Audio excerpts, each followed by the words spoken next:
আসসালামু আলাইকুম গাইস, কেমন আছেন সবাই? আজকে আমি এক্সপ্লেন করব কোরিয়ান একটি মুভি যেটি রিলিজ হয়েছিল 2023 সালে। মুভির শুরুতেই আমাদেরকে দেখানো হয় মিসু নামের একটি মেয়েকে। তাকে একটি আর্ট এক্সিবিশন থেকে ডাকা হয়েছিল। আর্ট এক্সিবিশনে একজন মহিলা তাকে একটি সুন্দর চিত্র দেখায়, যেটি হায়ুন নামের একজন মেয়েকে ছিল। সে আসলে এখানে মিশুর ছবি এঁকেছিল। ছবিটি এতটাই রিয়েলিস্টিক ছিল যে এক্সিবিশনের অর্গানাইজাররা চিত্রটির অঙ্কনকারীর সাথে দেখা করতে চায়, কিন্তু তাদের কাছে হায়ুনের কোনো অ্যাড্রেস ছিল না। তারপর মহিলাটি মিসুকে কিছু আর্টিকেল দেখায়, যেখানে হায়ুন মিসুর সম্পর্কে অনেক স্টোরি লিখে রেখেছে। মিসু মহিলাটিকে বলে তার সাথে হায়ুনের এখন আর কথা হয় না। এটা বলেই সে এখান থেকে চলে যেতে শুরু করে, কিন্তু হান নামের একটি ছেলের সাথে তার দেখা হয়ে যায়। মিসু হানকে আগে থেকেই চিনতো। হান তার কাছে হায়ুনের সম্পর্কে জানতে চায়, কিন্তু মিসু এখানে স্যাডনেসের সাথে জানায় হায়ুনের সম্পর্কে সে কিছুই বলতে পারবে না। তারপর রাতে বাড়িতে গিয়ে মিসু হায়ুনের ব্যাপারে ভাবতে থাকে। এরপর সে হায়ুনের লেখা আর্টিকেলগুলো পড়তে থাকে।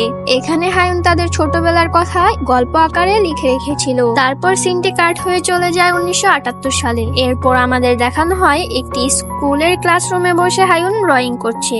এরপর সেখানে একটি নতুন স্টুডেন্ট আসে। শিক্ষক সবাইকে মিশুর সাথে পরিচয় করিয়ে দেয়। হায়ুন তার পাশে সিটটিতে মিশুকে বসতে বলে, কিন্তু মিশু সেখানে না বসে দৌড়ে পালিয়ে যায়। ক্লাস শেষ হলে হায়ুন মিশুর ব্যাগটি নিয়ে তার কাছে যায়। মিশু তখন একটি উঁচু জায়গায় একা দাঁড়িয়েছিল। সে হায়ুনকে বলে উপরে চলে আসো, কিন্তু হায়ুন তাকে বলে আমার হাইট ফোবিয়া আছে, আমি উঁচু জায়গায় গেলে অনেক বেশি ভয় পাই। এটা শুনে মিশু হায়ুনকে মোটিভেট করতে থাকে এবং ভয়ের সাথে কিভাবে লড়াই করতে হয় সেটা বলতে থাকে। তারপর হায়ুন উপরে উঠে যায়, আর এভাবেই তারা দুজন একে অপরের সাথে পরিচিত হয়। খুবই কম সময়ের মধ্যে তারা দুজন একে অপরের বন্ধু হয়ে যায়। হায়ুন তার বাড়িতে মিশুকে নিয়ে যায়।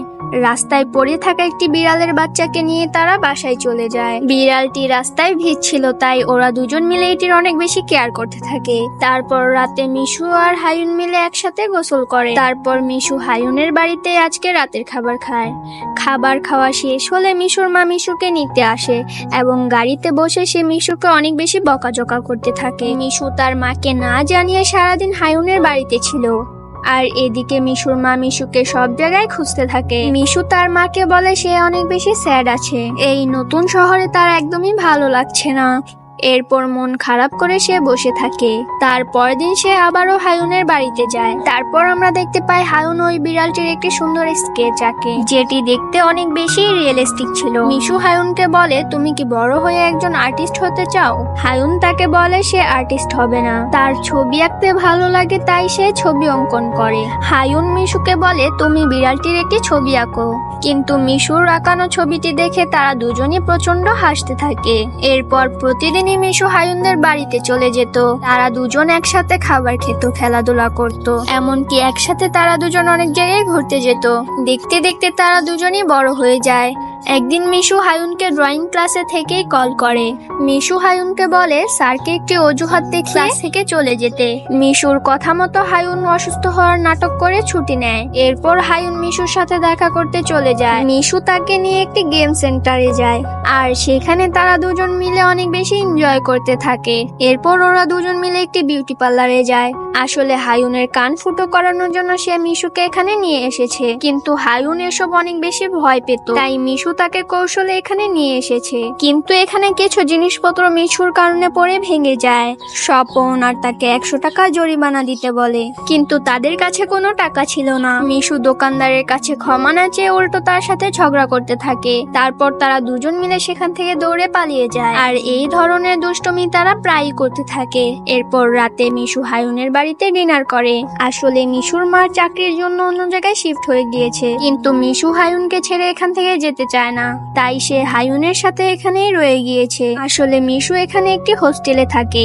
ডিনার শেষ করার পর হায়ুন আর মিশু মিলে হোস্টেলে চলে যায়। এরপর মিশু হায়ুনের কানে মেডিসিন লাগিয়ে দেয় যাতে সেখানে ইনফেকশন না হয়ে যায়। তারপর তারা দুজন মিলে অনেক গল্প করতে করতে মজা করে।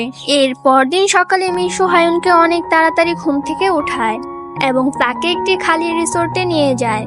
আর এখানে মিশু আগে থেকে একটি কেক সাজিয়ে রেখেছিল। আসলে আজকে হায়ুনের জন্মদিন ছিল, তাই মিশু তাকে সারপ্রাইজ দেওয়ার জন্য এখানে নিয়ে এসেছিল এবং সে মিশুকে এক জোড়া কানের দুল গিফট করে। কিন্তু হায়ুনের একটি কান ফুটো ছিল, তাই সে একটি দুল পরে নেয় আর অন্যটি মিশুর কানে পরিয়ে দেয়। এরপর তারা দুজন মিলে তাদের ভবিষ্যৎ সম্পর্কে কথা বলতে থাকে। মিশু বলে তার স্বপ্ন হলো দেশ বিদেশে ট্রাভেল করা, আর মিশু হায়ুনের সাথে সবসময় থাকতে চায়। তারপর হায়ুন বলে তার আসলে কোনো স্বপ্ন নেই, কিন্তু তার বাবার স্বপ্ন হলো তাকে শিক্ষক বানাবে। তারপর হায়ুন মিশুকে আরো একটি কথা বলে, সে একটি ছেলেকে প্রথম দেখাতেই ভালোবেসে ফেলেছে, যে কিনা হানরা বাস্কেটবল নামের একটি ক্লাবের হয়ে বাস্কেটবল খেলে। তারপর মিশু ছেলেটিকে দেখার জন্য মাঠে চলে যায়। ছেলেটিকে সে বলে তাকে একটি মেয়ে অনেক পছন্দ করে। মিশু আরো বলে মেয়েটিকে কখনো কষ্ট দেওয়া যাবে না। ছেলেটি মনে করে মিশুই তাকে পছন্দ করে। তারপর দিন রেস্টুরেন্টে হায়ুন তার মেম্বারদের নিয়ে হাজির হয়। অপর পাশে বাস্কেটবল ক্লাবের ছেলেটিও তার মেম্বারদের নিয়ে এসেছিল। আসলে তারা সবাই মিলে একটি কম্পিটিশনে যোগ দেওয়ার জন্য একত্রিত হয়েছিল, আর তাদেরকে একে অপরের পার্টনার চুজ করতে হবে। এখানে হায়ুন ওই ছেলেটিকে পার্টনার বানিয়ে নেয়। তারপর রাতে হায়ুন ওই ছেলেটিকে নিয়ে যায় আরেকটি রেস্টুরেন্টে ডিনার করানোর জন্য, আর সেখানেই তারা একে অপরের সাথে পরিচিত হয়। ছেলেটি বলে তার নাম হলো হান। হায়ুন তার একটি ছবি আঁকার জন্য তার কাছে পারমিশন চায়, কারণ সে যখন কোনো কিছু আঁকে তখন ওই মানুষটিকে সে ফিল করতে পারে। সে হানের অনেক সুন্দর একটি ছবি আঁকে। ছবি আঁকা শেষ হলে সে হানকে তার মনের কথা বলে দেয়। সে বলে সে হানকে খুব পছন্দ করে। তারপর সিন কাট হয়। এখানে আমাদেরকে মিশুকে দেখানো হয়। সে একটি বারে কাজ করছিল। তারপর সেখানে হায়ুন হানকে নিয়ে এসেছিল মিশুর সাথে পরিচয় করিয়ে দেওয়ার জন্য। এখানে আমাদেরকে মিশুর বয়ফ্রেন্ড জিমকেও দেখানো হয়। কিছুক্ষণ পর মিশু জিমের সাথে গান করতে চলে যায়। এরপর আমরা দেখতে পাই মিশু, হান আর হায়ুন মিলে একসাথে অনেক বেশি এনজয় করতে থাকে। এর কিছুদিন পর তারা মিলে একটি জঙ্গলে যায়। এখানে একটি ছোট্ট মন্দির ছিল। সেখানে যেই উইশে প্রার্থনা করা হয় সেই উইশে পূর্ণ হয়ে যায়। তারপর হায়ুন অনেক বেশি হাঁটার ফলে সেখানে ক্লান্ত হয়ে যায়। তাই মিশু তাকে বসিয়ে রেখেই সেখান থেকে একা গুহার ভিতরে চলে যায়। আমরা দেখতে পাই হায়ুন তার সাথে ছিল। হায়ুনের গলায় থাকা লকেটটির দিকে মিশুর নজর পড়ে। আসলে এই লকেটটি হানের দাদি তাকে দিয়েছিল, কারণ ছোটবেলায় হান অনেক জটিল একটি রোগে আক্রান্ত হয়েছিল এবং প্রায় সে মরতে বসেছিল। তবে এই লকেটটি ওষুধের মতো কাজ করে। লকেটটি গলায় থাকায় হায়ুন সুস্থ অনুভব করে। মিশু হানের লকেটটি দেখতে যায়। এখানে তারা দুজন অনেক বেশি কাছে চলে আসে। এখানে হান মিশুকে কিস করে। তারপর সেখান থেকে ফিরে যাওয়ার সময় তারা তিনজন একে অপরের সাথে কোনো কথা বলে না। এরপর দিন সকালে মিশু জিমের সাথে সিওল নামক শহরে যাওয়ার জন্য সিদ্ধান্ত নেয়। হায়ুন তখন মিশুকে বিদায় জানানোর জন্য এসে খুব কান্না করছিল, কিন্তু সে মিশুর গলায় হানের লকেটটি দেখতে পায়, যেটা এতদিন ধরে হানের গলায় ছিল। লকেটটি দেখার পর হায়ুন অনেক বেশি অবাক হয়ে যায়। অপরদিকে মিশু সিওল শহরে একটি ফ্ল্যাট ভাড়া নেয় এবং চিঠি লিখে সবসময় হায়ুনের সাথে তার জীবনের কথা শেয়ার করতে থাকে। মিশু হায়ুনকে বলে বর্তমানে সে জিমের সাথে একটি বারে কাজ করে এবং সে ড্রয়িং ক্লাসেও রেগুলার যাওয়ার চেষ্টা করে। এতগুলো কাজ সে একা সামলাতে পারছে না। হায়ুন চিঠির উত্তরে তাকে জানায় সে নতুন একটি কলেজে অ্যাডমিশন নিয়েছে, কিন্তু হায়ুন একটুও খুশি ছিল না। তারপরের সিনে আমাদেরকে দেখানো হয় মিশু জিমকে একটি মেয়ের সাথে দেখতে পায়। আসলে এই মেয়েটির সাথে জিমের রিলেশন ছিল, তাই মিশু মন খারাপ করে সেখান থেকে বেরিয়ে যায়। এরপর থেকে মিশু অনেক বেশি ডিপ্রেশনে থাকে, আর এখন সে একটি হোটেলে ওয়েটারের কাজ করে। কিন্তু সে হায়ুনকে মিথ্যে বলে যে সে এখন মস্কো শহরে আছে আর খুব তাড়াতাড়ি সে ওয়ার্ল্ড ট্যুরে যাবে।